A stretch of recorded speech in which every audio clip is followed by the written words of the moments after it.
ব্যাপার হচ্ছে আমাদের মোবাইলে যেমন ইনবক্স থাকে, এরকম মস্তিষ্কের যে বক্স তার নাম হচ্ছে হিপ্পোক্যাম্পাস। এবং হিপ্পোক্যাম্পাসের কার্যক্রম প্রধানত তিনটা জিনিস দিয়ে নিয়ন্ত্রিত হয়। তার মধ্যে প্রথম যেটা, সেটা হচ্ছে ঘুম। আমেরিকার সেন্টার ফর ডিজিজ কন্ট্রোল তারা রিকমেন্ড করেছে যে প্রত্যেক দিন মিনিমাম 7 ঘন্টা কিংবা এর বেশি পরিমাণ সময় আমাদের ঘুমানো উচিত।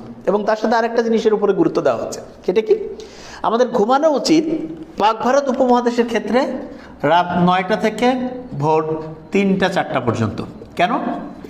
এই সময় যদি আমরা ঘুমাই তাহলে দেখা যায় আমাদের মস্তিষ্কে রিপেয়ারিং প্রসিজারটা খুব ভালো হয় এবং মস্তিষ্কের যে নিউরনগুলো রয়েছে, একটা নিউরনের সাথে আরেকটা নিউরনের যে সিনাপসিং ক্যাপাসিটি, এটা খুব ভালো হয়।